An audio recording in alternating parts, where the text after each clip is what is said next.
porque no se veía aquí, de verdad. Pero está bien, sí. Exacto, y hay que gritar como gritó Francisco.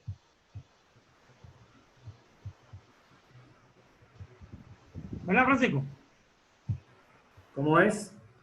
Hay que gritar como usted gritó. Ah, pero claro.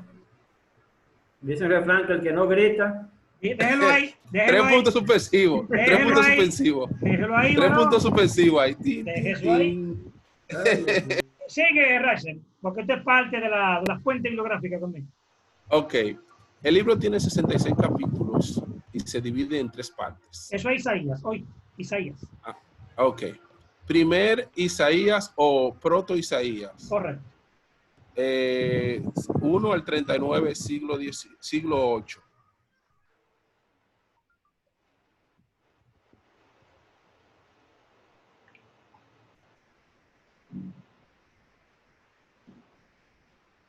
Tercer Isaías o trito Isaías, del 56 al 66, a partir del edicto de Ciro en el 538 a.C.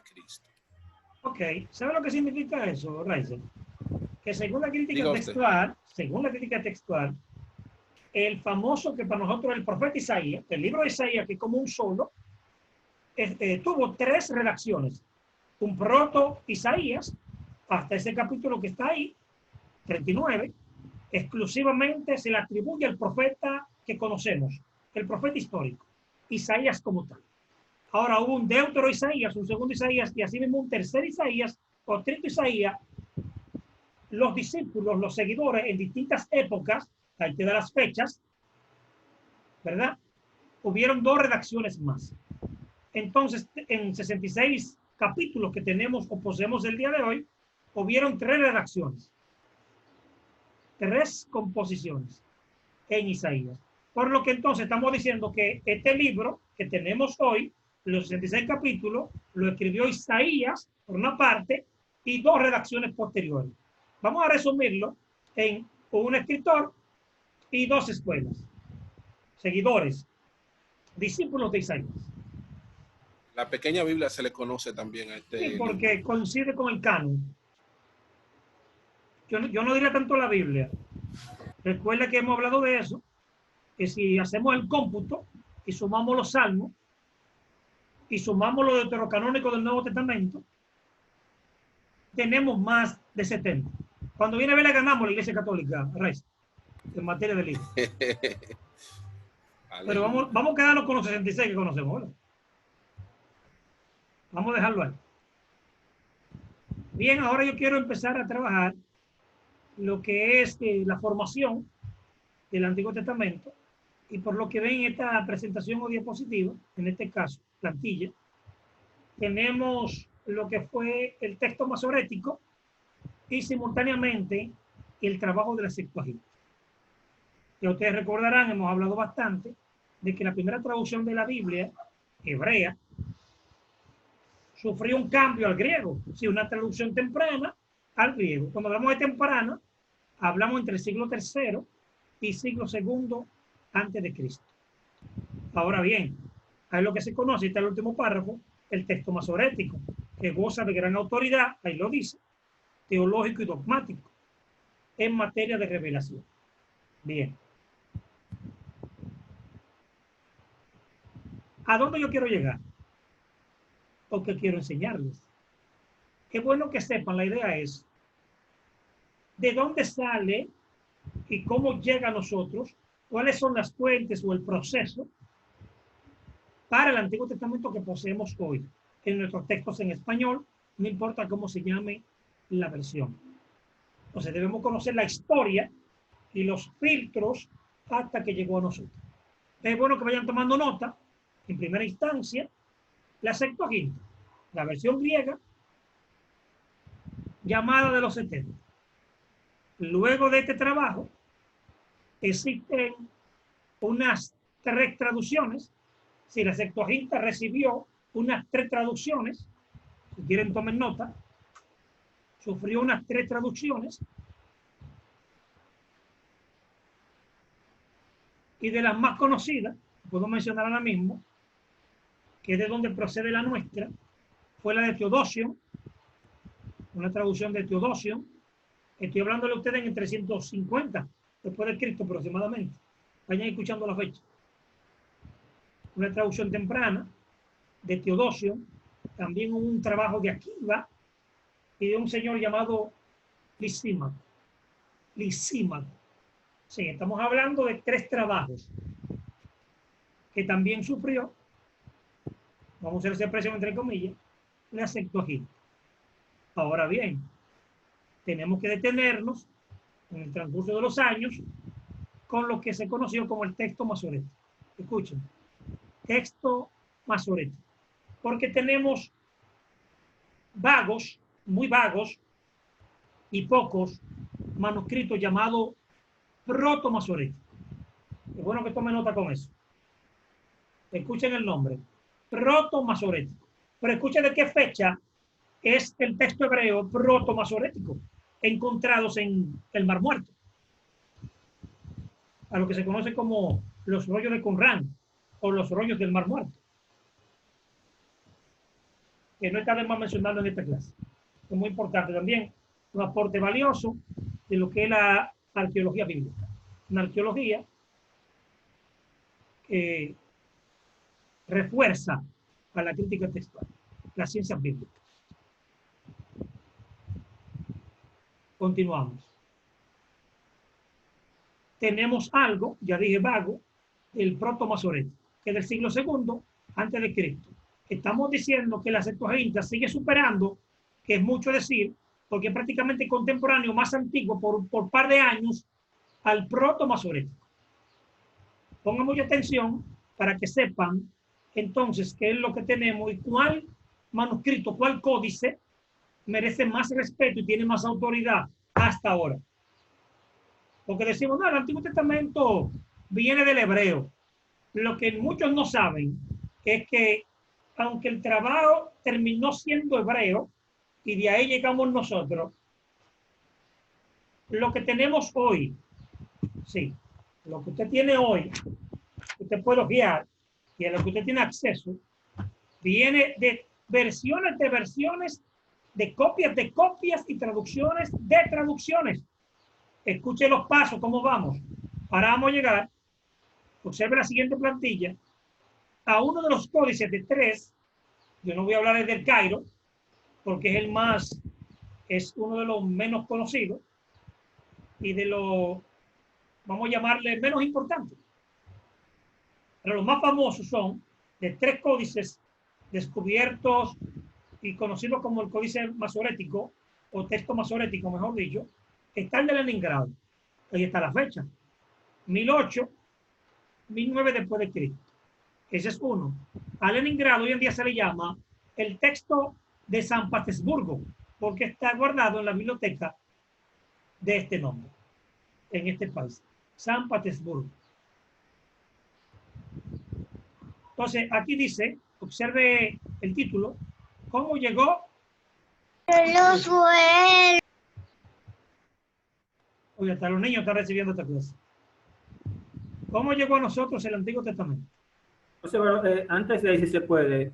Sí, dígame, dígame. Entonces usted me dijo usted dijo en la clase que el código que el texto masorético son los rollos encontrados llamados rollos de Qumrán, ¿verdad? Una gran parte. Una gran parte. Y que esos rollos fueron posteriores a la traducción de la Septuaginta. Le estoy dando fechas, ministro. Le dije el anterior, voy a devolver la plantilla para que observe. Son fechas tardías, prácticamente Edad Media, varón. 1008, 1008, oiga la fecha, 1008, 1009 después de Cristo. Míralo ahí. La ve, Códice de Leningrado, que también se llama San Petersburgo. Ese códice hoy en día, o códice, ya no se llama Leningrado, se llama San Petersburgo. Puedo que lo anoten por ahí. Observe. 1008, 1009 después de Cristo. Entonces, ministro, analice. La Septuaginta del siglo III antes de Cristo. Y esto es del año 1008 después de Cristo. Estamos hablando de casi 1300 años de diferencia entre la Septuaginta y este texto masorético. ¿Qué le parece, Francisco? Ok, no, porque yo me confundí en el sentido de que quizás se estaba refiriendo a la fecha en que se encontraron los libros en el No. Esto es fecha de redacción, el texto masorético. Perfecto, perfecto. Lo que quizás le dio confusión cuando yo mencioné el proto-masorético, que es del siglo II antes de Cristo. Perfecto. Proto significa que utilizaron parte de estos manuscritos para ellos realizar sus escritos. Sí, ellos combinaron, escucha esto, Francisco, muy importante, combinaron oiga la fuente de los masoretas. La fuente de los masoretas para hacer su trabajo fue la Septuaginta, oiga bien, Septuaginta, la versión de Teodosio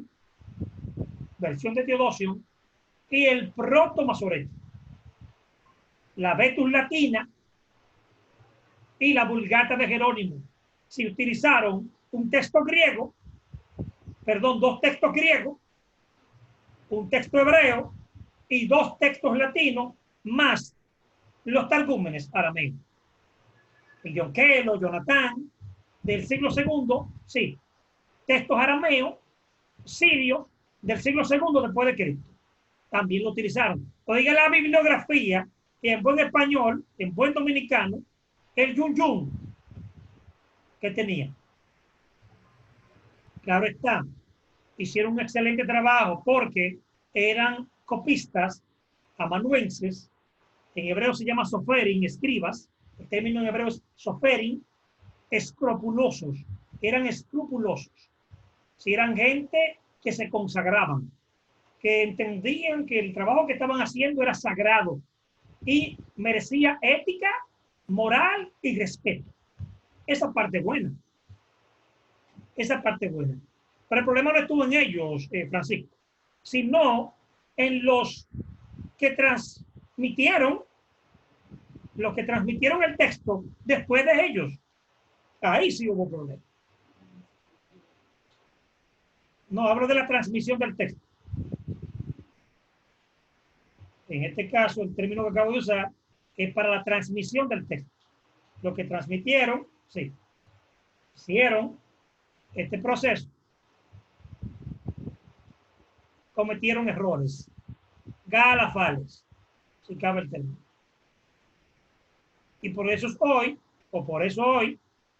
tenemos omisiones, versículos que saltan, omisiones, textos que faltan. Después de una prueba rapidita de un texto del Antiguo Testamento que le faltó material, que no consiguieron cómo armarlo, escuche esto, y lo tenemos hoy. Usted lo tiene en su Biblia y muchos no se han percatado, lo pasan por alto. Tenemos un texto bíblico que le falta material, que no ha habido la forma de completarlo. Nadie ha podido dar con él. ¿Sabían ese dato? ¿Se me fue el pueblo? ¿O siguen ahí? No había escuchado eso antes, ¿no? Pero vamos a leerlo. ¿Qué le parece, Raiza? Dele. Por favor, búsquenme el primer libro de Samuel, 13, versículos 1 y 2. Pero quiero que lo lean en distintas versiones también, para hacer la comparación. Ustedes verán cómo se pierden cosas que hay versiones el día de hoy que han tenido que arreglar, hacer arreglo, añadir y quitar, para ver si salen a camino, Raiza. Escucha esto. Tengo el... Léalo. ¿Qué dice? Primera de Samuel 13, 1 y 2. Primer libro, sierva. Primer libro de Samuel. Ajá. 13, 1 dice: había ya reinado Saúl 1 año, y cuando hubo reinado 2 años sobre Israel, escogió luego a 3,000 hombres de Israel. Déjelo ahí, sierva, déjelo ahí, hasta ahí. No nota incoherencia. En el primer versículo que usted leyó, usted no nota incoherencia. Ahora léelo en otras versiones para que vean que no dicen lo mismo. Dice que él reinó 40 años. Y hay versiones que dicen 42. ¿Y de dónde sacaron esos años? Si ese texto no lo dice. Por favor, ¿alguien tiene una versión distinta? Tengo la nueva versión Por internacional favor, que dice, Sadicha, compártela. Saúl tenía 30 años cuando Ajá. comenzó a reinar sobre Israel y su Sí. reinado duró 42 años. Y eso fue lo que leyó Araujo. No, Y entonces, ¿qué ustedes me dicen ahora? Ese es uno de los problemas que arrastró el texto masorético. ¿Qué les parece? Y eso no es nada. Siguen leyendo otras versiones y te dicen, ¿y qué es esto? ¿Y qué es esto? Yo he revisado 19 y hasta 20 versiones y no me dicen lo mismo. Tengo otra versión aquí, nueva Vamos a ver, traducción, Raiza, ¿qué conseguiste? nueva traducción viviente. Saúl tenía 30 años cuando subió al trono y reinó durante 42 años. Ahí está el dato de los 42 años. Es que no han encontrado cómo armonizar el texto, Raiza. Perdón, no entendí esa parte allí de los años. ¿Cómo usted dice que es lo que no concuerdo? No, es que el texto actual, lo que poseemos hoy, no va a concordar, porque es que nos llegó incompleto, Jacqueline. Nos llegó incompleto. Entonces, los traductores no encuentran cómo armonizar el versículo. tengo la traducción actual. Sí, ¿qué dice? ¿Cuál actualización? Porque está la tercera y está la cuarta. Confirmo ahora. Creo que tiene la tercera edición. Me imagino yo. Ay, No dice. No me dice. Está bien, léala, no importa. Dice, Saúl ya era adulto cuando empezó a reinar. En el segundo año de su reinado, eligió a 3,000 hombres de Israel para formar su propio ejército. Es incoherente también. Observa, porque él era adulto cuando empezó a ser rey. No pusieron un muchacho a reinar. Y estamos en el capítulo 13 y ya era en el 9 es ungido como rey, ¿sí o no? Ya en el 10 se está destacando. En el 11 ya él conquista naciones. Ya le está peleando, dirigiendo guerras. Ustedes lo saben también. En el 12 está el discurso de despedida de Samuel. Samuel ya delega todo. Sigan al rey, hagan lo que él diga. En el 12. Entonces en el 13, ¿cómo van a aparecer datos que debieron colocarse en el 9? Y con esta incoherencia. Le estoy enseñando solamente una cosita, ¿eh? Hay muchas cosas más. Hay muchos detallitos en el Antiguo Testamento parecidos a esto. Esta materia para ver cosas así.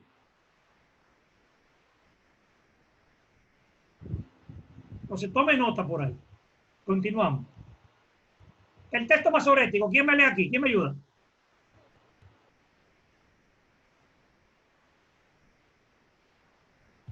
Voy a tener que poner puntos de participación. Ahí se motiva. Yo leo, doctor.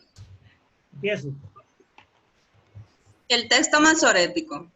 Desde fines del siglo VII hasta comienzos del siglo X después de Cristo, hubo en Tiberíades 2 familias de eruditos, Ben Aser y Ben Neftalí, que trabajaron a lo largo de varias generaciones en el establecimiento definitivo del texto y de su pronunciación, basándose en el texto consonántico transmitido al cual le hicieron una gran, no veo después de ahí.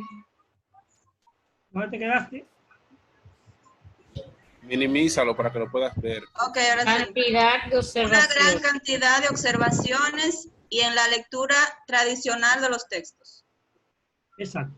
Bien, muy bien. ¿Queréis más? Bien. Antes de entrar aquí en detalles, es bueno mencionar que también está el Códice de Alepo. Creo que ustedes lo vieron por ahí.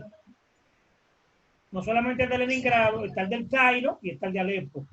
Es bueno que esto tomen nota. O sea, Son los 3 manuscritos más importantes dentro de lo que se conoció como el texto masorético. ¿Tú te acostaste? Si viste que yo me llegué a sentar y había que cocinar y te acostaste y no me ayudaste nada. Ni siquiera me dio tiempo a mandar el trabajo para no terminar. Muten los micrófonos, mi gente, para que no escuchemos todo eso. Ahora mismo no puedo estar muteando gente porque estoy concentrado en la presentación. Bien. Les decía que es bueno que tome nota de esta categoría triple. Texto masorético, cuando usted le habla de texto masorético, usted puede con autoridad decirle a la gente, pero de cuál de los tres, porque hay tres valiosos y sumamente importantes. Claro, si nos vamos a antigüedad y a prestigio, unos más que otros, pero son tres. ¿De cuál de los tres usted me está hablando? Yo le hablo a la gente así. Si usted me está exponiendo y me habla, no, porque el texto masorético, yo le pregunto, ¿cuál? ¿El de Alepo, el de Leningrado o el del Cairo? Se tiene que saber de qué usted me está hablando. Ahora usted dice, yo estoy generalizando, maestro, en este momento, porque sé que hay tres tipos. Pero el texto masorético consiste, ya suena diferente. ¿Qué sucede? Que al Códice de Alepo, que es uno de los más respetados, por no decir el más respetado de todos, se le hizo una traducción, se le hizo un trabajo, que es lo que se conoce como la Biblia hebraica Stuttgartense. ¿Te suena esa versión? La Stuttgartense. Y lo que tenemos hoy, escuchen esta realidad, lo que tenemos hoy viene de dos versiones hebreas. La Stuttgartense del 1976, aproximadamente, y la versión del alemán Kittel, o Kittel. También trabajó un texto griego, pero su trabajo hebreo fue tan majestuoso que los traductores de hoy, para traducir el Antiguo Testamento, usan la versión de Kittel, o Kittel, y la Stuttgartense. La versión Stuttgartense, o Stuttgartense. ¿Tomaron nota? Yo no escucho, voy a salir y entrar nuevamente. Está bien. No escucho nada. Está bien, está bien. Haga la prueba. ¿Y los demás escucharon? ¿Y dónde procede hoy nuestro texto? Sí, positivo. Positivo. Sí, dije Kittel, con doble T, Kittel, el alemán Kittel, el trabajo de traducción de Kittel, hebreo, y la Biblia Stuttgartense, o Stuttgartensia, en hebreo. Y dije la fecha, aproximadamente en 1976. Súmele el trabajo de Jerónimo de la Vulgata, siglo IV después de Cristo. Siglo IV después de Cristo, Jerónimo de Estridón, la Vulgata. Recuerda que Jerónimo, para hacer este trabajo, la parte del Antiguo Testamento, lo que fue la Vulgata latina, ¿te saben el tiempo que él se tomó? Que la gente cree que eso fue... Y mire que es una versión con muchas debilidades, pero para la época fue un boom. Impactó tanto que todavía hoy es la Biblia oficial y la más reconocida por la Iglesia Católica. Si la Iglesia Católica no come cuento con la Vulgata de Jerónimo. Y solamente por ese trabajo, Jerónimo entró en la categoría al lado de Atanasio, al lado de Agustín, lo colocaron al lado de Gregorio Magno como padre y doctor de la iglesia. Ese título nada más lo tienen como 4 o 5 gente en la Iglesia Católica. El nombre de padre, benefactor, doctor de la iglesia no lo tiene todo el mundo. Y Jerónimo, entre comillas, se lo ganó. 20 años en Jerusalén, con rabinos, estudiando hebreo, para poder hacer un buen trabajo y llevarlo al latín. 20 años en Jerusalén duró Jerónimo de Estridón. 20 años. Imagínense. Entonces eso merece respeto, pero yo debo tener los pies en la tierra y hablar y reconocer de las muchas debilidades que tuvo la versión, especialmente en el Nuevo Testamento. Espere que llegue ese momento, porque en el Antiguo no tanto. La Vulgata no tuvo tantos problemas en el Antiguo. En el Nuevo fue que se emocionaron. Como ustedes sabrán, el Nuevo tiene y contiene la doctrina cardinal nuestra. Como en materia de doctrina, usamos más el Nuevo Testamento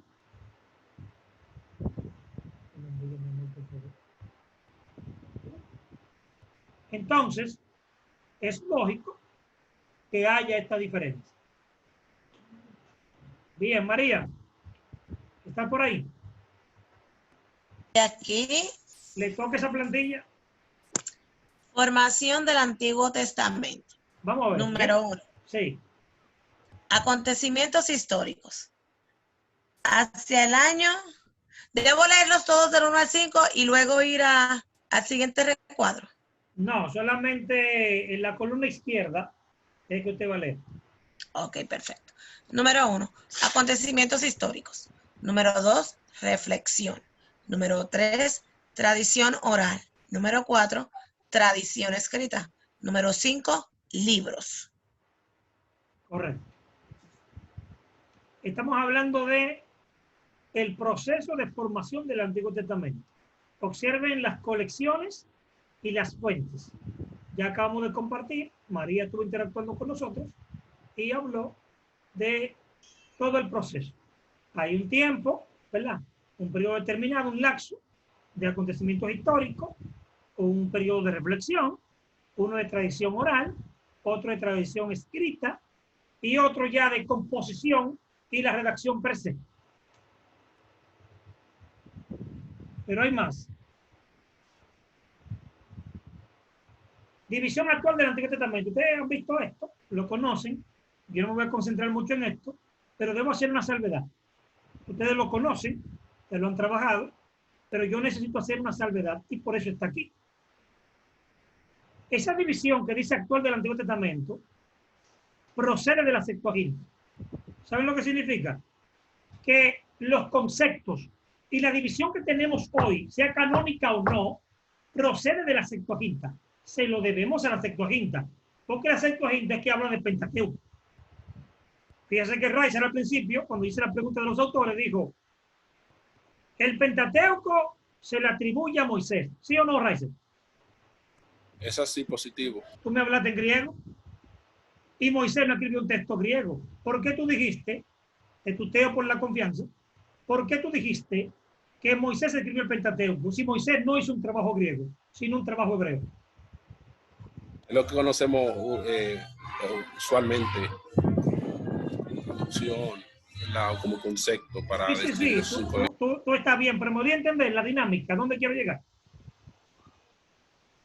Lo que te quiero decir es que en conclusión y en realidad Moisés no escribió el Pentateuco, porque el Pentateuco es griego y viene después de la Septuaginta, siglos después de Moisés, siglos después de Moisés. Yo no sé por qué la gente hoy no hace una salvedad y una aclaración, no lleva luz al pueblo, diciéndole el Pentateuco es una traducción griega. Y hoy en día, entonces decimos que el texto hebreo de Moisés, hoy le llamamos, hoy recibe el nombre, porque es lo que hemos heredado, Pentateuco. Sería la ley más no es un nombre correcto. La ley le conoce los hebreos como la ley. La Torá. ¿Puedo decir algo en ese sentido, maestro? Claro, líder. Y de hecho, en las mismas escrituras hace una mención. ¿De los apóstoles? No. Ah. De hecho, en la misma Biblia se hace una mención sobre lo que se considera como Antiguo Testamento, que es desde la muerte de Abel, es decir, desde Génesis hasta Crónicas. Sí, exacto, muy buena. Mateo 23:35, ¿la pueden leer? No hay problema. Exactamente, entonces ese es el concepto que tienen los hebreos sobre el Antiguo Testamento. Ese es el Tacná, pero ahí está el Tacná, no la Torá. Ahí el Tacná completo, ahí está todo. Exactamente, que habíamos visto que está compuesto de la ley, ¿verdad?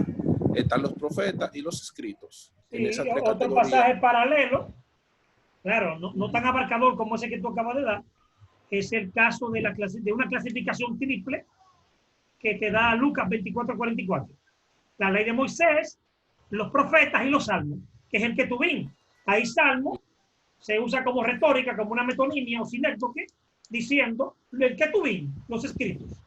Exacto, y por cierto, Daniel estaba en esa lista. Recuerden que ya hemos hablado que Daniel no se consideraba, los judíos nunca consideraron a Daniel un libro profético, sino un escrito.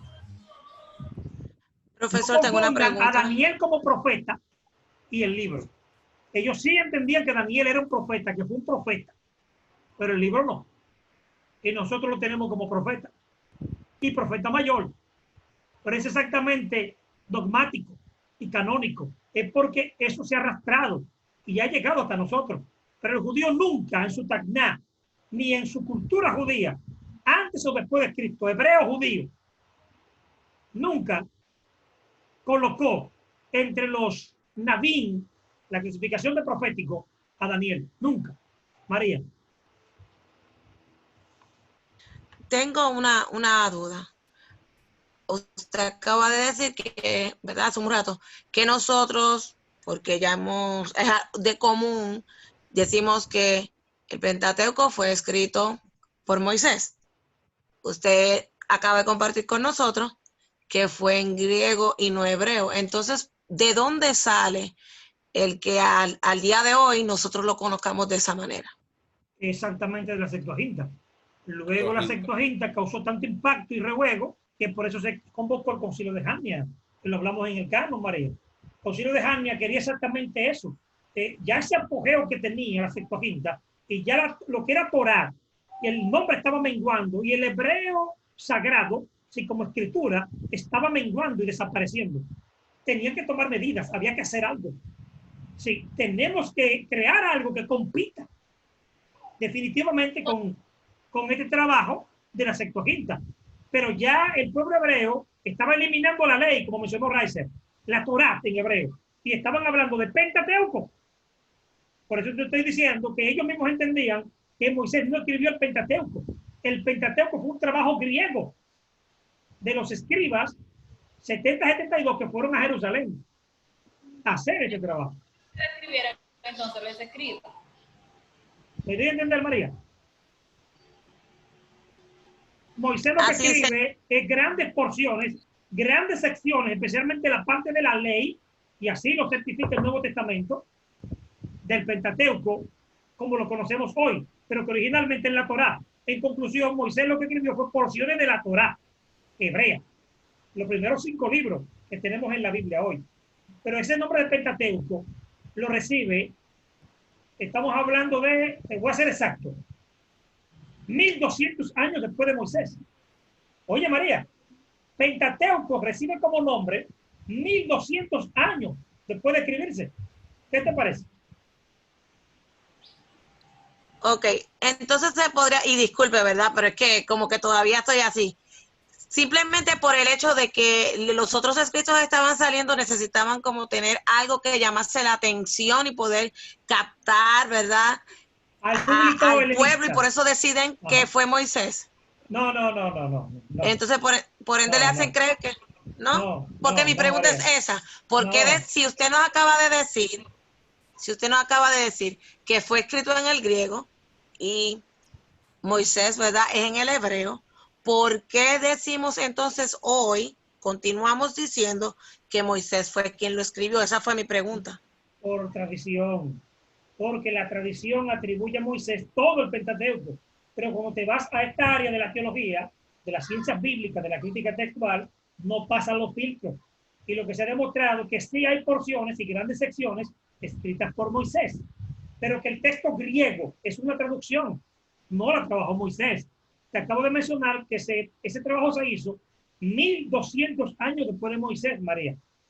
Entonces, hoy tenemos poca cosa de Moisés, muy poca cosa. No es que no tenemos y no es que no escribiera. Lo vas a ver aquí, yo no he terminado. Aquí hay fuentes, hay teorías y materiales acerca de ese tema. Deja que continúe, que es posible que te arroje luces. Profesor, entonces podemos decir, entonces, los 5 primeros libros fueron escritos entonces por distintos autores, corazón. Distintas redacciones. Esto está demostrado.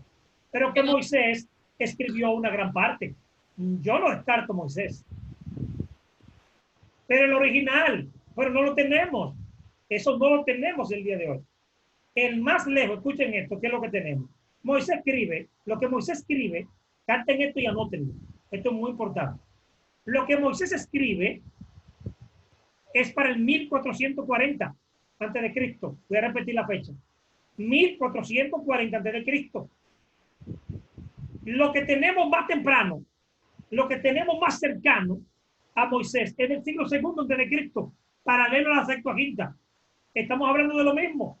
1200 años de diferencia. Para Hugo y María, escuchen. 1200 años de diferencia entre Moisés y el trabajo más antiguo que todavía permanece del hebreo. Es el proto-masorético del siglo segundo antes de Cristo. En hebreo, porque en griego es la Septuaginta. Yo necesito que alguien repita lo que yo acabo de decir para ver si ya me están cogiendo el piso. Dios mío, vamos a ver quién se anima. Riser. Te están asignando, Riser, ahí. Te tiraron la pelota.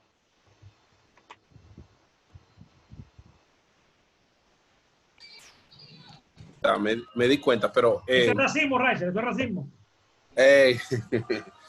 Fíjense, por ejemplo, y no tan solo, tenemos muchas terminologías griegas, o sea, como tradición de llamarle a cosas en la Biblia, porque, por ejemplo, el libro de Revelación, Apocalipsis, viene de una terminología griega también. Ahora bien, el Pentateuco del griego, Penta 5, sí, exactamente, Pentateuco, Penta 5, y la otra parte... mira, Teucho, que significa escuches. Y hoy en día hablamos de 5 libros. Decimos libro, es cuestión, es cuestión de... Significa escuches. Es cuestión de título en este caso, porque incluso vemos en el mismo material que estamos estudiando, el material base que habla la panorama del Antiguo Testamento, hay algunas citaciones donde se le da la autoría de los 5 primeros libros de la Biblia a Moisés.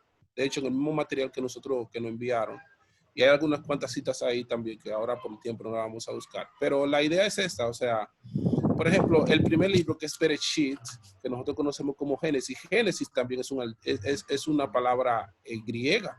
Realmente es Bereshit o Shemot, el libro de Éxodo, etc. Entonces, creo que la terminología, como lo hayamos llamado por tradición, no altera el contenido del libro. O sea que de alguna manera u otra, y a lo largo de la vida lo vamos a ver, y muchísimos teólogos todavía utilizando muchísimas raíces griegas para referirse a cosas que eran en hebreo. Pero yo creo que...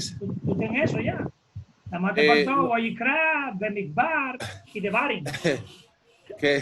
Sí, exactamente. Entonces, ¿qué le quiero decir con esto? Que siempre y cuando, en mi punto de vista, ya soy personal, no se altere lo que dice en realidad per se el libro, como le llamemos de una manera u otra, yo pienso que eso no tiene esa gran relevancia, es una opinión personal. Bien.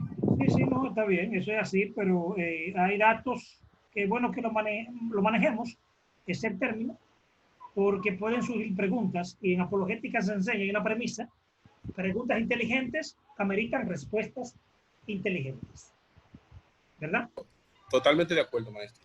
Aquí está el canon del Antiguo Testamento. Ya sabemos que el Antiguo Testamento, del que estamos hablando hasta ahora, tiene unas 5 categorías. Esas 5 categorías son ley, historia, poesía, profeta mayor y profeta menores. Pero recuerden que es exactamente de la Septuaginta también. Esta categoría no tiene nada que ver con la categoría hebrea o la categoría judía, necesariamente. Pero aquí viene mi pregunta, siempre la hago, ya yo creo que usted tiene una idea clara en ese sentido. ¿Por qué esta categoría es discriminatoria? ¿Por qué profeta mayor y profeta menor? ¿Por qué Daniel es un profeta mayor? ¿Y por qué Oseas es un profeta menor? Si Oseas tiene 14 capítulos y Daniel tiene 12. ¿Quién me contesta? Porque si es por el volumen, Zacarías y Oseas son más grandes que Daniel.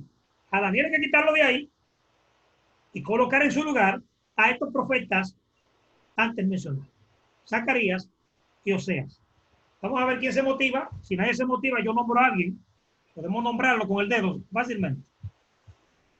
Yo entiendo, doctor, que no es por el volumen, sino es como por el impacto de lo escrito. Bien, el volumen sí influye, más lo que tú acabas de agregar. Pero hay otra característica, es lo que la gente pasa por alto, que hay criterios, hay cualidades, hay características.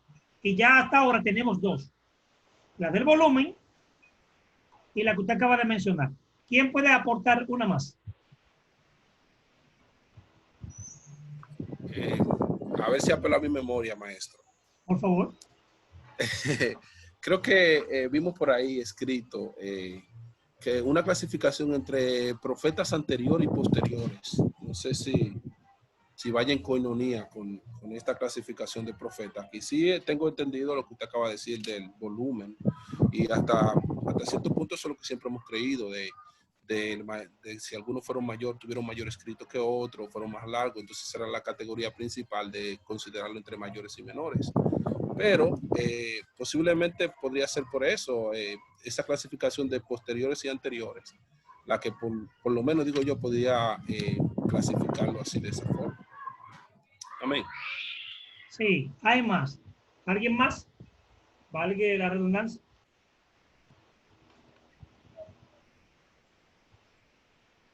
Se les está olvidando que también es importante el tiempo de ministerio del profeta. Y Daniel compite con Oseas. 60, 70 años de ministerio. ¿Están escuchando? Otra cosa que se suma es que tanto es citado por Jesús y los escritores neotestamentarios en el Nuevo Testamento. ¿Qué tipo de cantidad, qué tanta cantidad tiene en materia de profecías batídicas? Hay una categoría que se llama profecía batídica, que vaticinan un futuro. Eso se suma a esas cualidades que debe tener un profeta mayor. Otra cosa es el estatus del profeta, la fama del profeta y el estatus. Sí, Daniel, igual que un Isaías, era un estadista, un hombre de estado. Eso se suma también. No es lo mismo, hermano, un Daniel, que era un estadista, a Oseas, que era un agricultor, y estaba en el anonimato. Es lo mismo. Amós, que era boyero, pastor de bueyes, es lo mismo que Isaías, que era consejero del rey. Díganme a ver, pregunto yo. Daniel, que era un príncipe, ¿verdad? Perdón, pues. Un estadista, el tercer hombre en el reino. El tercero. Diga, Araujo. Que si puede, por favor, repetir esa última parte.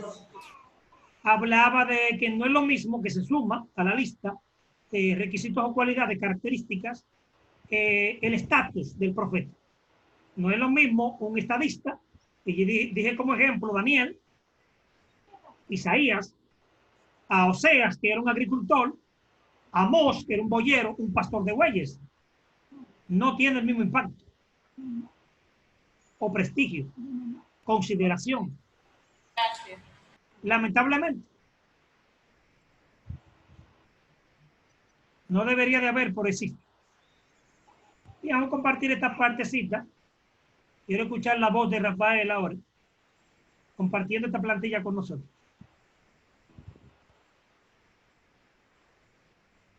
Él fue un momento al baño, doctor. Pues la esposa que vaya haciendo algo por él. Ok. El canon del Antiguo Testamento. Continúa la lectura, caballero. Hay muchos libros mencionados de paso en la Biblia, pero no llevan el sello de Dios como inspirado, como lo dijo Lucas en Lucas 1, del 1 al 4. Por ejemplo, el libro de las batallas de Jehová, número 21, 14 y 15. El libro de Hacer, Josué, 10, 13.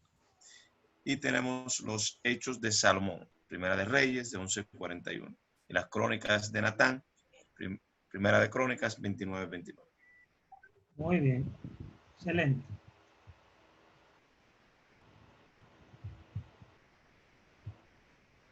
María. Diga usted. Para que me chequee el grupo, están escribiendo por el grupo. Un momento. Concentrarme en el grupo y también en la plantilla. Para que me ayude con eso. Al hermano Francisco que se le fue la electricidad. Ok. Pero diga a la vecina que le pase una extensión, por favor. Y cuidado, se nos va a nosotros, porque así cuando llueve, se va la luz de una vez. Pues no está fácil el sector. Entonces, una extensión a discreción.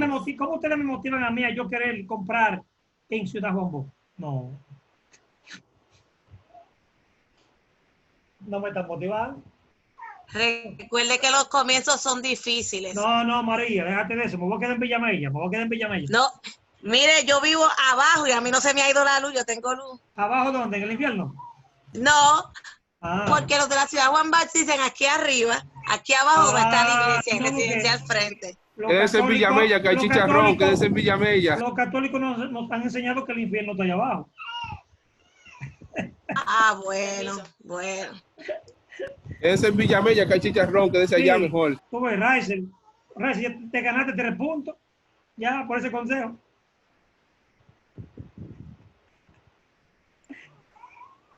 No se lleve de Raiza, doctor, muy de ese paseo de Juan Bosch. Ah, bueno. Bien, la que me habló ahora fue Elizabeth. Josefa. Ah, Josefa, disculpa. Josefa, ayúdame con esta plantilla. Dice una historia en 10 etapas, pero solamente me vas a leer las etapas hasta llegar a la época romana. No me leas la última, por favor, porque eso es el Nuevo Testamento. Bien. Época patriarcal. Sí, da la fecha. Ah, con los números, incluyendo los números. Sí, esas son las fechas. Debes comenzar con la fecha que está en amarillo.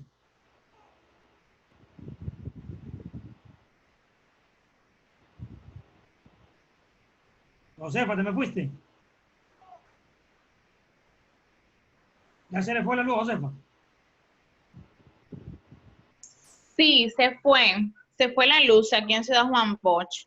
¿Quiénes quieren? ¿Puedes? Sí, aquí estoy. Sí. Ayúdame ahí, por favor. Dice una historia en 10 etapas. Parece que lo tengo por el celular y no se ve bien. Del 2000 al 1400, esta etapa patriarcal. Del 1400 al 1200, el éxodo. Del 1200 al 1100, época de los jueces. Del 1100 al 932, monarquía unida. Del 932 al 586, reinos de Israel y Judá. Del 586 al 539, exilio.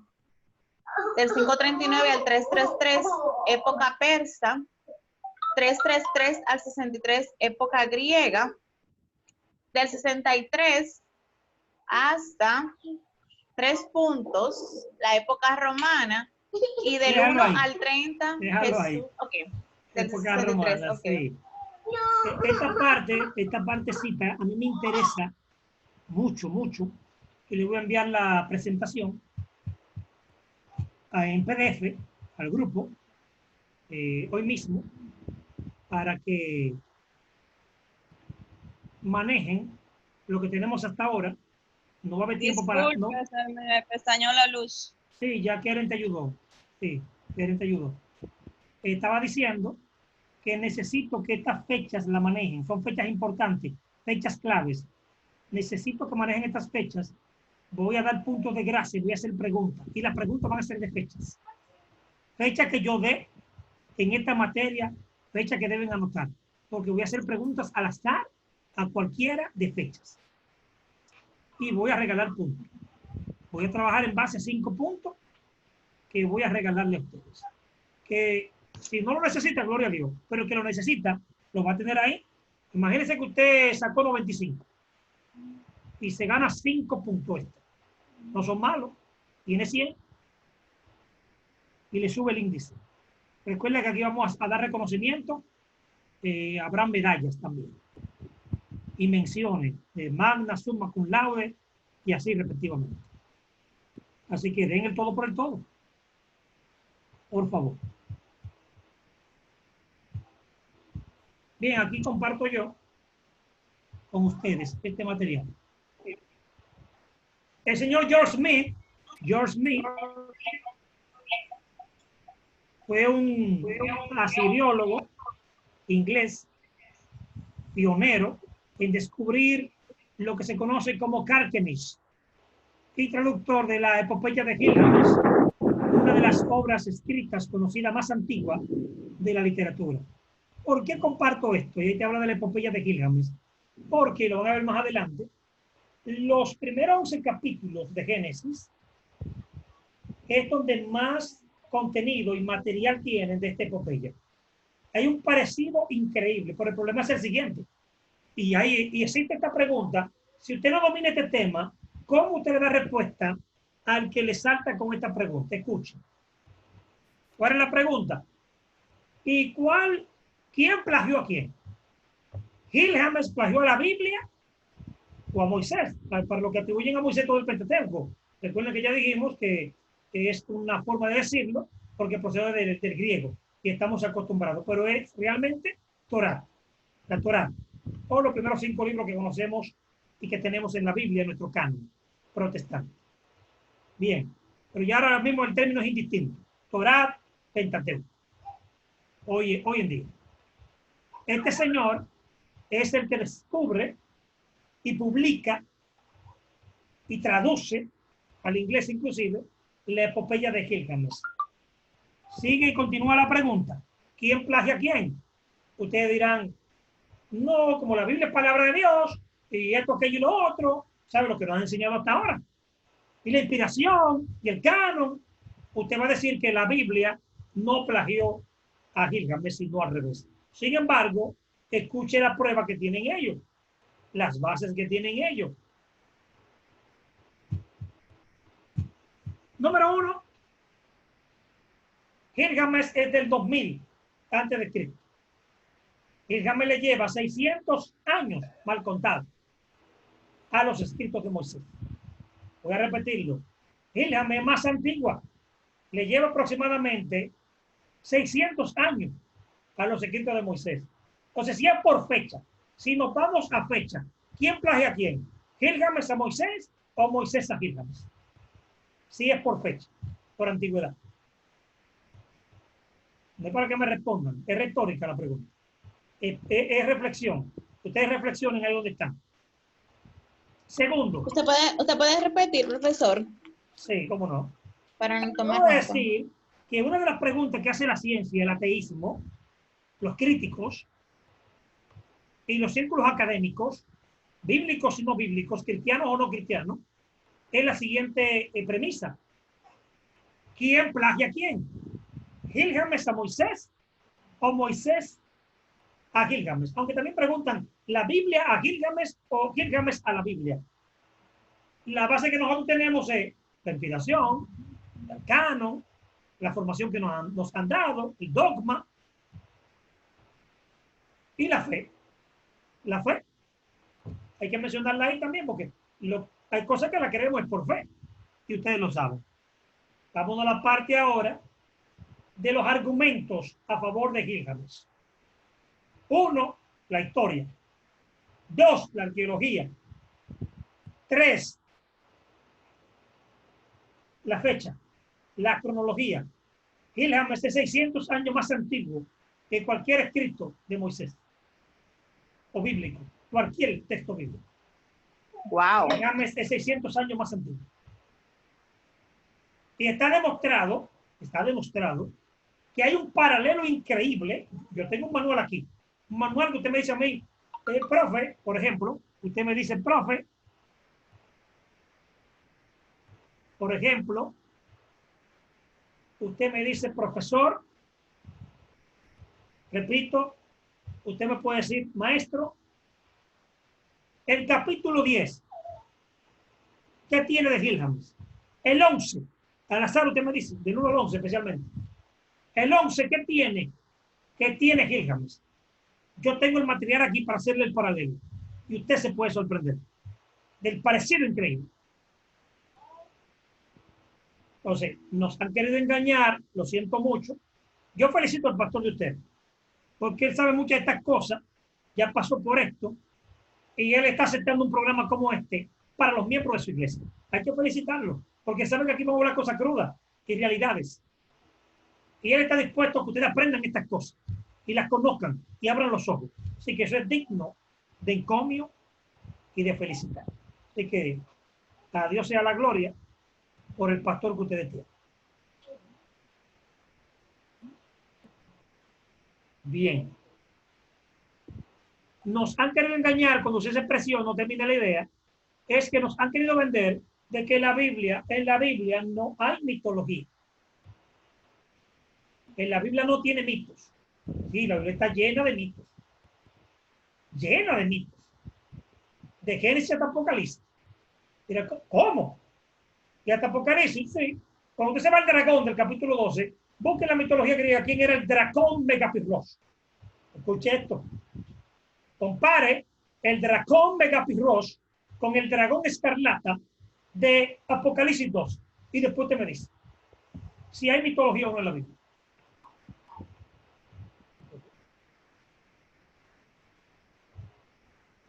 ¿Me siguen?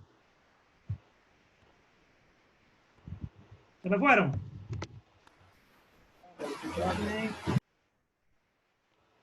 Estamos aquí. Bien. Josefa, ahora puedes compartir conmigo la plantilla. Sí. Desde el tema amarillo, desde arriba, por favor. ¿Qué dice? Observa. La Biblia y la mitología. Ok, continúa. Un poco más grande. Poema de Gilgamesh. Gilgamesh. Sobre 12 tablillas o cantos de arcilla, los sumerios nos legan el primer poema, llegando de antigüedad. El poema de Gilgamesh, escrito alrededor del año 2000 a.C. Repite la fecha, por favor. Año 2000 a.C. Voy a dar el primer punto. Me busqué el lapicero. Voy a preguntar una fecha ahora. Y el que me responda tiene un punto ganado. ¿Y en qué fecha yo dije que escribió Moisés el Pentateuco? ¿Cuál es la fecha del Pentateuco? ¿Quién me responde?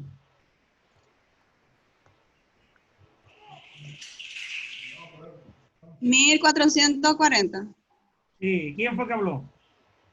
Josefa. Ok, Josefa tiene un punto. ¡Eh! Sí, siempre oscila, siempre en cronología no hay exactitud. Es bueno que tú respondas cuando se habla de fecha. Profesor, aproximadamente entre 1440 y 1445 a.C. Oíste, Josefa. Ok, déjame anotarlos. Sí, pero está bien, está bueno. Dijiste 40 y hay autores que ponen esa fecha. Por lo tanto, te la puedo dar por válida.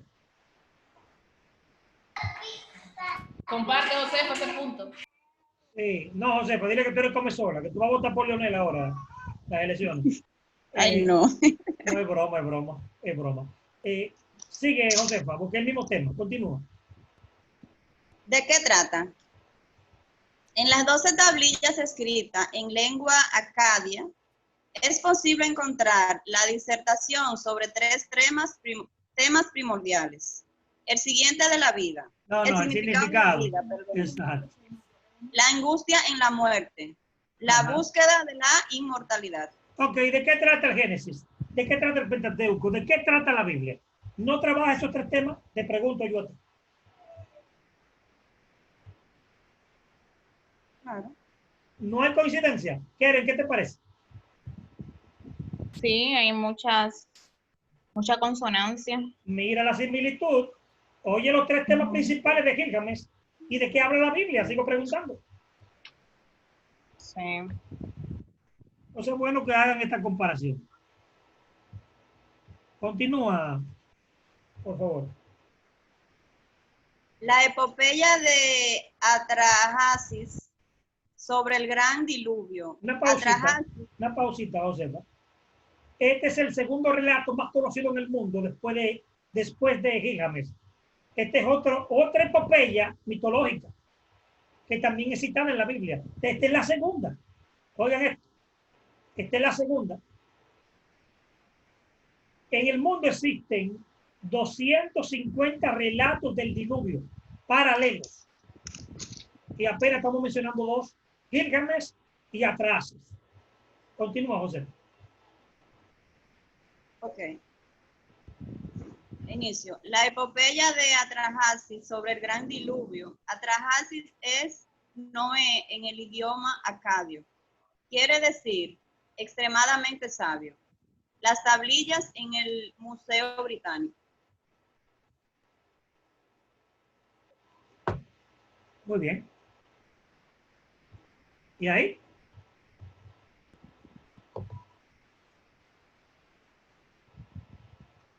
Continúo. Sí, por favor, el mismo tema en una secuencia. Ok. La epopeya de Atrahasis es el cuento mesopotámico más completo del Gran Diluvio. El texto se conoce mediante varias versiones, dos escritas por escribas asirios, una en el dialecto asirio, la otra en el babilonio, y la tercera sobre 3 tablillas. Fue escrito durante el reinado del rey Amistaduga de Babilonia, 1647 a 1624 a.C. ¿Tú recuerdas la fecha que me diste? Que te ganaste un punto. Amén. ¿Cuál es la diferencia entre el escrito de Moisés y Atrahasis? Observa la diferencia. ¿Cuál es más antiguo? Oh, el de Moisés. Y vuelvo y repito, no que es así, pero es una premisa. Y dije que es apologética. Si fuera por fecha, si nos limitamos a fecha, ¿quién plagia a quién? ¿Atrahasis a Moisés o Moisés a Atrahasis? Moisés, porque escribió después, según la fecha. Estamos hablando de unos 200 años, mal contado. Exacto, una diferencia de 200 años, correcto. Aproximadamente. Quiere decir que atrás se agarró de Moisés y no Moisés de él, ¿o sí? Estamos usando una dinámica, no que es así, necesariamente. Pero lo que yo sí creo, de manera particular, para arrojarle luces y no confundir, es que esta fue una fuente conocida por Moisés, por los redactores del Pentateuco. La conocían, la manejaban. Yo no descarto que fuera una fuente humana, permitida y dirigida por el Espíritu Santo, para ilustrar, porque si el público a quien yo escribo es teólogo igual que yo puedo hablar sin problema con el tecnicismo mío. Yo sé que me van a entender, hablamos el mismo lenguaje. Yo puedo usar ilustraciones propias de la teología y mi público me va a entender. Entonces, los escritores de la Biblia hicieron lo propio. Manejaban la cultura y la mitología de la época de los pueblos vecinos que eran más conocidos y más populares, para ilustrar que de la misma manera hay un Dios en el cielo, un Dios poderoso y una fe. Si para hablar de su religión utilizaban la creencia ajena y para llegar a un mayor público. Es como hoy en día, si usted tiene una cultura totalmente desconocida para usted, usted va a tener que buscar la manera de acoplarse, aterrizar, estudiarla y aprendérsela. Y se lo digo breve, es lo que se llama evangelio transcultural. Conozco una hermana que fue a Costa Rica y en un culto ella acostumbraba aquí a decir, esto está terrible, terrible en Dios. Y terrible es una mala palabra en Costa Rica. Y el pastor dijo, no le quito el micrófono, porque usted es dominicana y no sabía que eso aquí es una mala palabra. ¿Me debe entender? Ok. Oye, en Costa Rica, en pleno culto, fíjate ya el mensaje. Esto está terrible. Una mala palabra, dijo ella, por el micrófono. Aquí no suena mala palabra, pero ya sí. Qué tremendo es. Muy fuerte, Rice, muy fuerte. Inocentemente. Bien, ahí está Rice. Como te hablo y estamos hablando de la etimología, ya comparte esa plantilla con nosotros. Ok, perfecto. Dice así, características generales del Pentateuco. Pentateuco, definición, viene de la versión de los 70 o Septuaginta, significa 5 libros o 5 tomos. Penta 5 y Teuco libros. Se halla en el texto bíblico. Sí, ya dijimos que Teucho realmente es estuches. Los estuches donde se guardaban los libros. Pero por defecto, con el tiempo, pasó a llamarse libros. Pero no es la etimología de la palabra. Vean, aquí vienen las distintas teorías. Ya aquí comenzamos con las teorías acerca del Pentateuco. Este señor que ustedes ven ahí fue de los primeros que puso en tela de juicio a Moisés como el autor del Pentateuco, con sus bases, por supuesto, porque no es un asunto de que yo creo. Él mencionó sus bases. Él habló de 4 teorías 4 corrientes, 4 escuelas rabínicas que trabajaron la redacción del Pentateuco. Una de las pruebas que él presentó es, por ejemplo, escuchen esto, que es muy importante. Yo sé que muchos de ustedes se han percatado de eso. ¿Han notado que hay 2 versiones de la creación del ser humano en Génesis? Una versión en Génesis 1 y una versión en Génesis 2. La pregunta es ¿por qué? Él responde y toma fuerza su teoría concerniente a lo que yo acabo de mencionar, a esta pregunta. Y él responde en su teoría por qué hay 2 versiones distintas de la creación del ser humano. Era necesario abundar y entrar en detalle después que ya en el capítulo 1 se habló que el hombre se creó en el 6º día. Ya el ser humano había sido creado en el 6º día. Y entonces del 28 en adelante dice, y los bendijo, y le dijo que se multipliquen, y esto, aquello y lo otro. Conocen el pasaje famoso del 26 al 28, cuando habla de imagen y semejanza. Pero ¿por qué en el capítulo 2 también me entra en detalles acerca de la creación del ser humano y de la mujer, como un agregado? Por eso es que vinieron teorías como la de Lilith, que ya ustedes estudiaron. Exactamente por eso surgieron estas cábalas, que es el término correcto, y mitos judíos. Porque que ellos ven un relato en el capítulo 1 distinto al del capítulo 2. La mujer estaba creada en el 1. ¿Qué busca la creación de la mujer en el capítulo 2 otra vez? Entonces, por eso ellos deducen, Lilith era del capítulo 1 y Eva era del capítulo 2. Y cualquiera diría, y tiene lógica. No le estoy dando la razón, ¿eh? Lo que estoy diciendo tiene lógica. De ahí también viene una raza preadámica.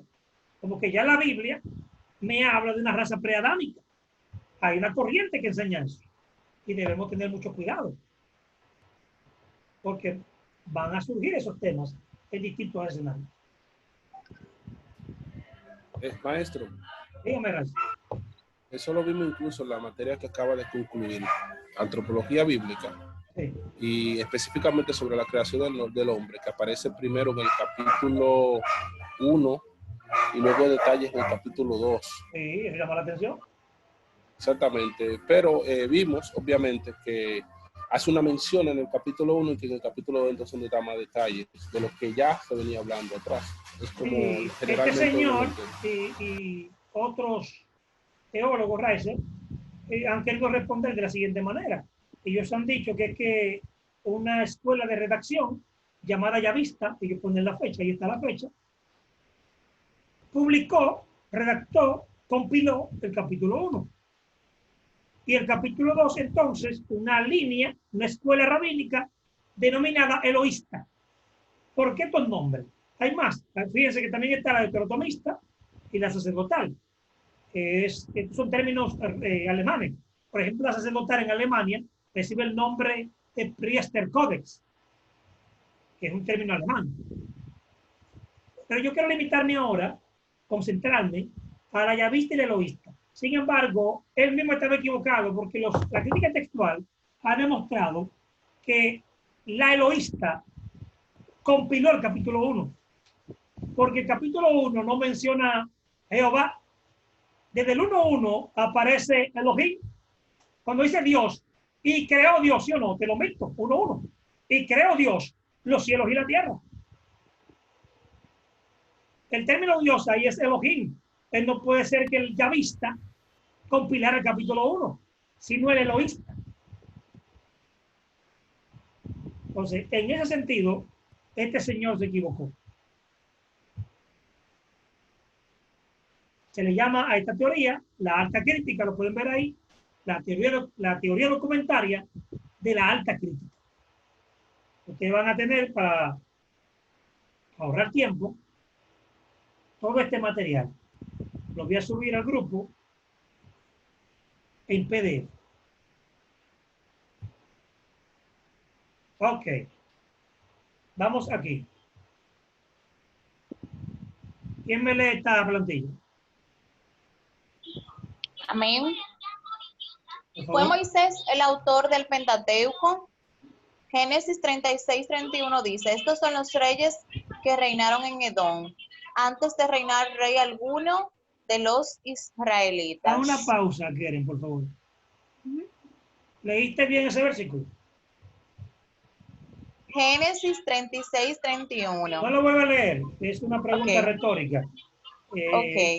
Es retórica y atiende por qué. La pregunta es la siguiente. Supongamos que Moisés escribió todo el Pentateuco o la Torá, y ya dijimos que es el nombre correcto. Bien. Desde Génesis 1:1 hasta el último versículo que tenga Deuteronomio 34. Que ya sabemos que no, porque ahí narra la muerte de Moisés. Y vamos a estar en lo mismo que dijimos de Samuel. Ok.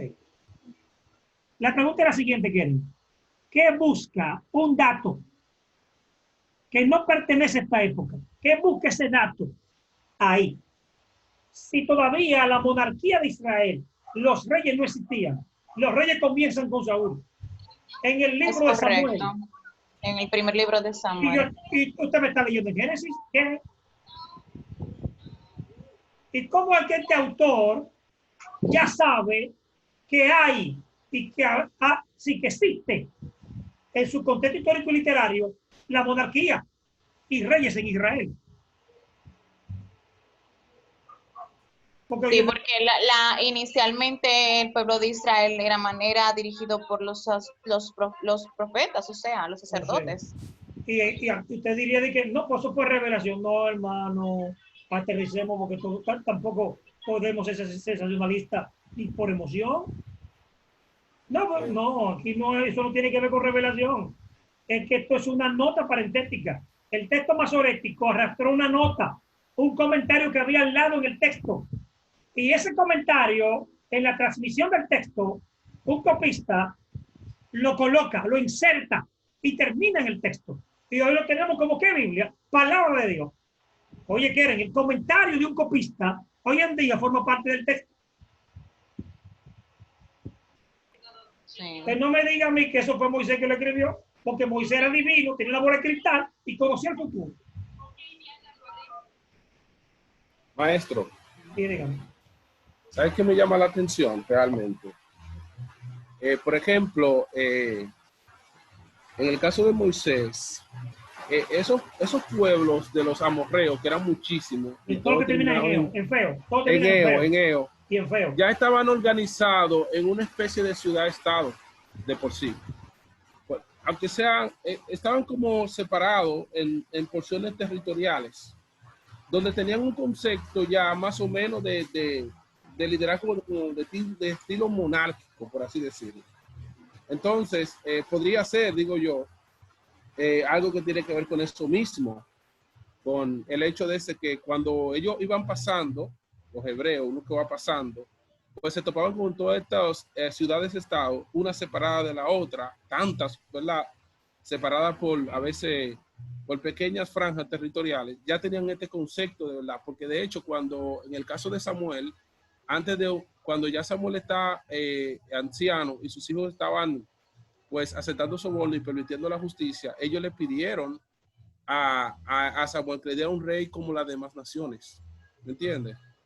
O sea que puede ser que algo de eso tenga que ver, ¿no? Amén. Ojalá, Dios te escuche, Raiza. Sería mucho mejor y plausible. Pero vamos a terminar la idea, Keren, por favor. Continúa.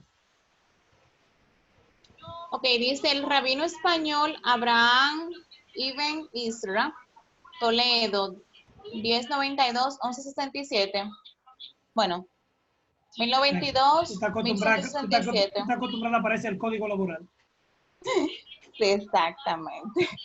En su comentario al Deuteronomio encuentra varios textos que difícilmente se puedan atribuir a Moisés. Es decir, que ese es un modelo, que hay más. Ese es un ejemplo de otros. Hay datos que difícilmente pertenecen a la época. ¿Y qué buscan ahí? Y yo le voy a mencionar otro. Yo te voy a mencionar uno, Keren. ¿Te suena el término que ocurre varias veces en Génesis? Y Dios llamó a Abraham de Ur, o que Abraham salió de Ur de los caldeos. ¿Sí o no? Sí, sí, así es que incluso lo leemos y lo predicamos. Ahí que viene el detalle. Los caldeos conquistan Ur 600 años después de Abraham morir. ¿Qué busca ese dato ahí? Si los caldeos no existían.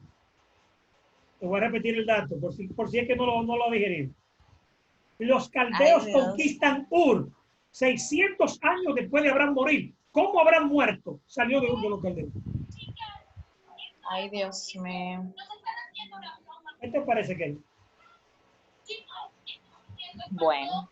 Y usted ha demostrado que tienen una tarea. Por más que usted investigue, va a terminar diciéndome, maestro, pero era así como usted dijo. Investigué, y a unanimidad dicen lo mismo. Que Ur de los caldeos es un término proléctico, es una prolexis, que es una técnica que permite colocar un dato en el tiempo al que no pertenece. Pero en el contexto histórico, literario, en materia de redacción, no se escribió. No se escribió. Okay.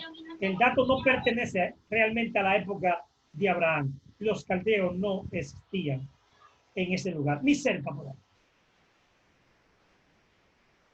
Ya llevamos 2 ejemplos, ¿verdad? 2 citas.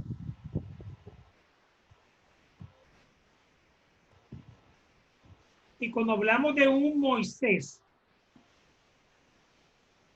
estamos hablando de que si Moisés del 1400, y usted le hace la suma, Moisés estaba en el palacio todavía. Cuando usted hace el cálculo, Moisés estaba en el palacio. Cuando los caldeos conquistan Ur, Moisés estaba en el palacio todavía.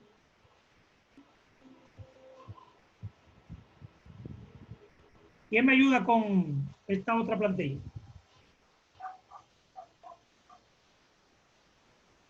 Amén, amén. Moisés no es el autor del Pentateuco. Argumento número 1. Moisés en ninguna parte afirma haber sido el autor del Pentateuco, ni en ninguna parte la Biblia lo indica explícitamente que Moisés es el autor de la Torá. Solamente la ley se atribuye a él. Argumento número 2. Los libros del Pentateuco están escritos en tercera persona. Moisés nunca dice yo, excepto cuando está haciendo un discurso. Excelente. Amén. Excelente. A fuerte de dato. Muy crudo. Bien, vamos a ver si me ayuda Araujo aquí con la teoría de la formación del Pentateuco, que se denominan como la hipótesis de los ríos. Sí. Hipótesis de los ríos, Jacqueline. Dice, hipótesis de los ríos. Jean Austre, médico francés. Escúchame que... No. Está gozando, francés, disfrutando la clase, muchachos. Usted me entiende, yo sé. Catedrático de anatomía y consejero de Luis XV, ¿cierto? En 1953 publicó conjeturas sobre las memorias originales de las que parece que se sirvió Moisés para componer el libro del Génesis. Astru estudia Génesis 1:3 y descubre que a Dios se lo llama Elohim y Yahvé. Propone la teoría de que Moisés usó 2 documentos escritos por autores anteriores a él.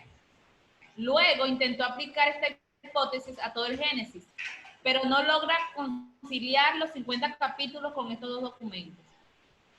Termina diciendo que Moisés usó 10 fuentes secundarias.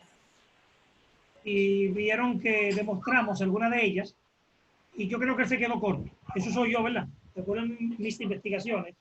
Es posible que Moisés usara más fuentes, porque ya demostramos que usó Tracis y él no la tiene en cuenta, que usó Gilgamesh y él no la tiene en cuenta, entre otros, por cierto. Observen aquí, esto lo hemos explicado en otras ocasiones, pero yo lo que quiero es que noten rapidito los géneros literarios que tiene la Biblia, pero en este caso yo quiero limitarme al Antiguo Testamento. Hay géneros históricos, hay épica, novela, nos guste o no, hay novela, hay teología, géneros proféticos, apocalíptico, hay jurídico, está el Midrash, que es un comentario hebreo, género lírico, ahí está Lamentaciones, por ejemplo, el sapiencial como Hot, ¿verdad? Proverbios, ahí entra, en el sapiencial también entra Eclesiastés, entre otros géneros que vamos a ver más adelante en el Nuevo Testamento. Más géneros literarios en la Biblia. Relatos legendarios, y te da base bíblica. Relatos etiológicos, base bíblica. Otros géneros literarios que encontramos en la Biblia es la fábula, la parenesis o exhortación moral. Están los himnos, está la historia de los milagros, en el caso del Nuevo Testamento, y los catálogos de virtudes y de vicios, porque eso era característico en el helenismo.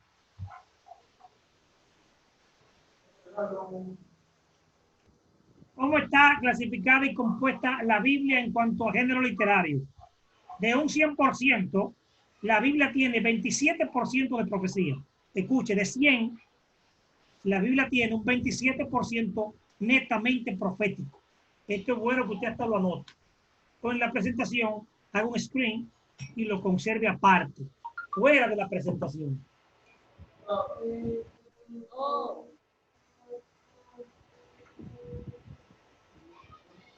Discursos en la Biblia de un 100, escuchen esta estadística de un 100 ahora, discursos en la Biblia hay 24%.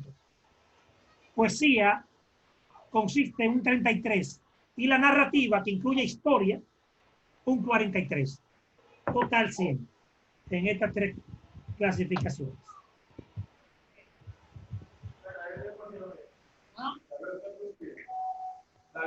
Bien, la próxima semana voy a terminar con esta plantilla y la próxima semana entonces vamos a concluir la presentación. Pero hoy nos vamos a quedar en la crítica textual y pasamos a otra dinámica.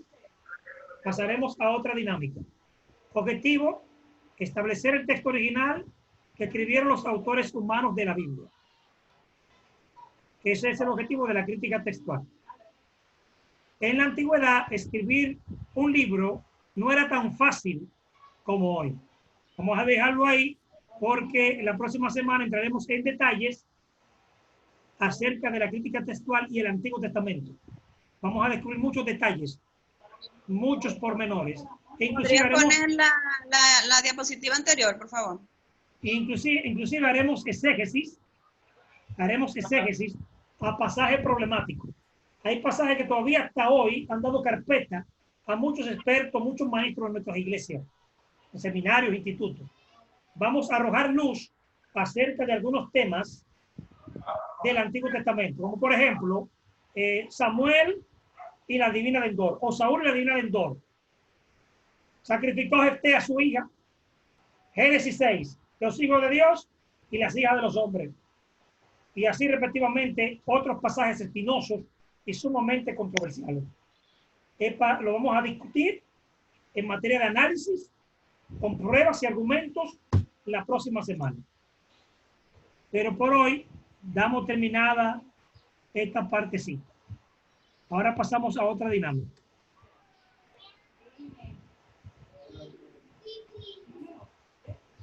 Pasaremos a otra dinámica. ¿Se dejó de compartir la pantalla? Sí, se dejó de compartir. Excelente. Bien, pasemos a la siguiente dinámica. En 10 minutos, tenemos 10 minutos. Necesito por lo menos a 4 o 5 de ustedes que me den la opinión, expectativas, porque todavía existen expectativas. La materia no se ha terminado, apenas es la introducción el día de hoy, que es la primera presentación. ¿Y qué le ha parecido la clase hasta ahora y el contenido? 4 o 5 personas de ustedes.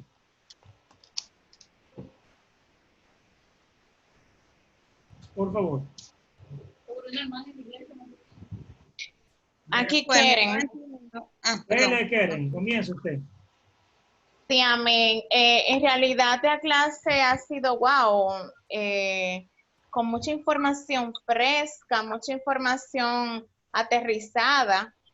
El tema de que nosotros confundimos o asociamos Por ejemplo, Moisés con el Pentateuco, no mencionamos la Torá, o sea, como que ahí tenemos que profundizar más en el sentido de que tenemos que distinguir los diferentes idiomas en los que se escribió la Biblia, ¿verdad?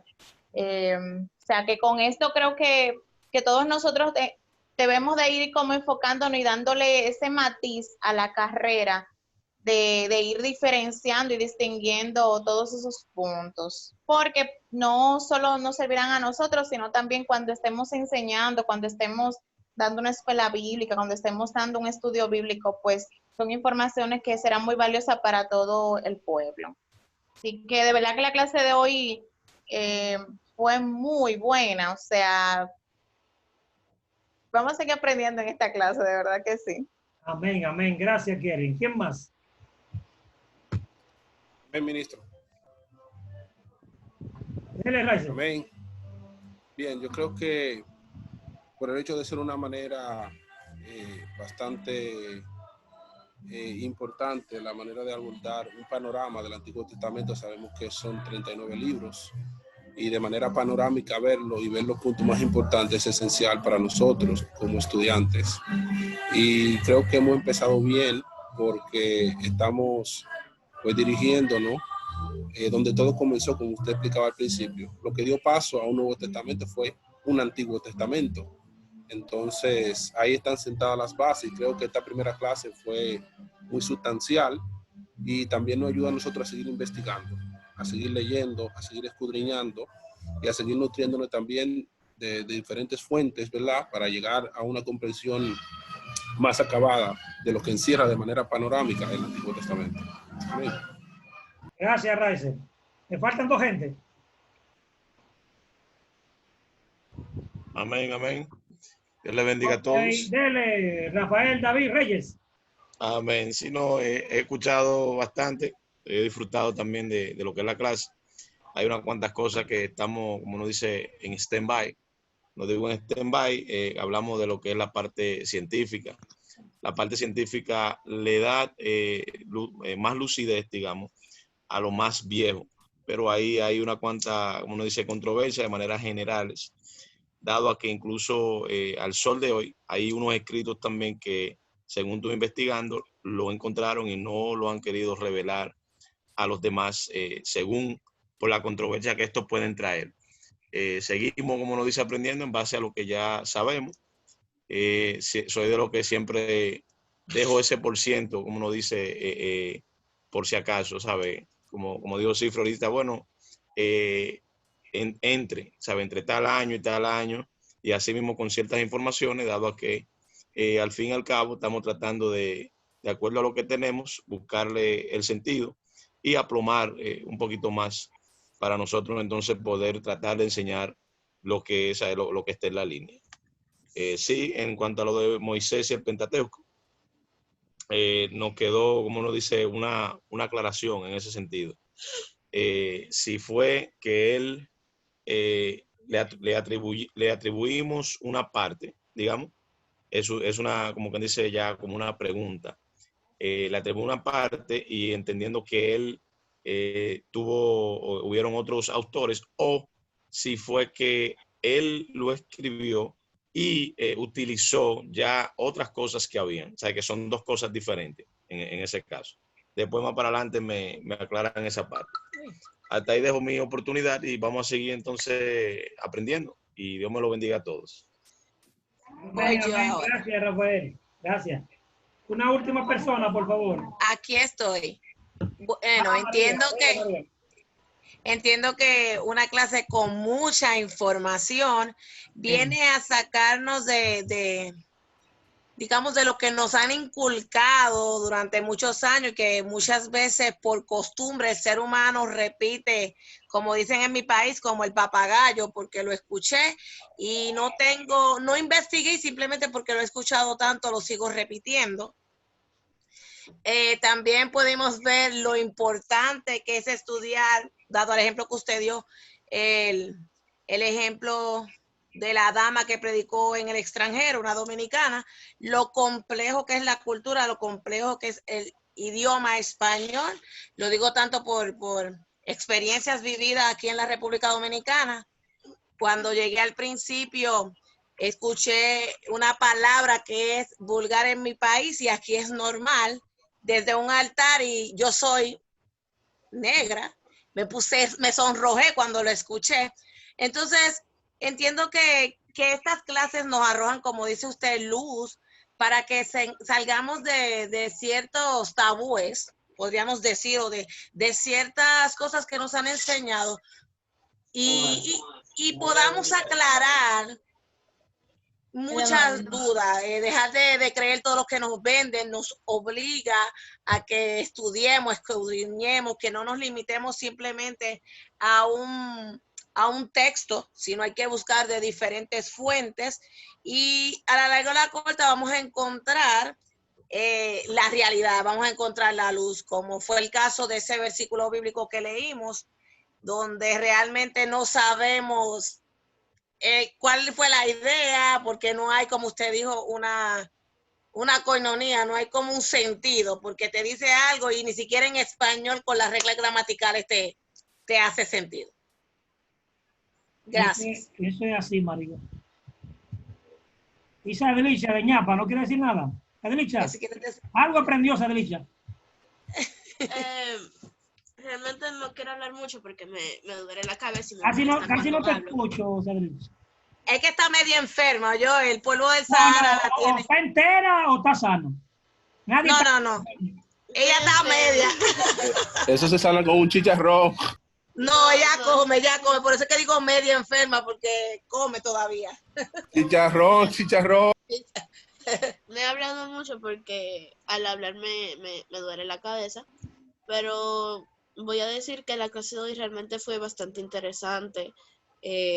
Los temas tratados me sorprendieron, puesto que yo, a diferencia de mis padres, yo nunca había estudiado nada que tuviese que ver con teología antes, y la verdad espero seguir aprendiendo. Escúchame que te interrumpa, y aún así ha sacado mejor nota que ellos en muchas tareas.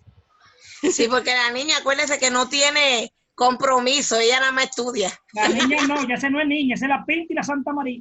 No, sigue siendo la bebé de la casa, tranquilo. Si usted supiera que esas 150 preguntas ya la hizo en día y medio, así que de esas 198 preguntas la hizo en día y medio. La Adelicia está ya a nivel Super Saiyajin, fase Dios. Ay, Dios mío. Le dije yo. ¡Qué mezcolanza!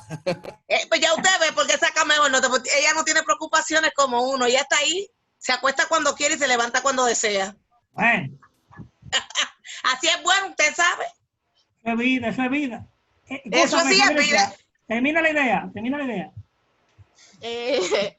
Y pues, como estaba diciendo, espero poder seguir ampliando mis conocimientos en las siguientes clases. Eso es todo. Esa es la idea, ¿verdad que sí? Claro que sí. Claro. Vamos a pedirle a Keren que nos despida en oración. ¿Se me fue, Keren? Estoy aquí, dame un momento. Amén. Pues Bien. demos gracias a Dios.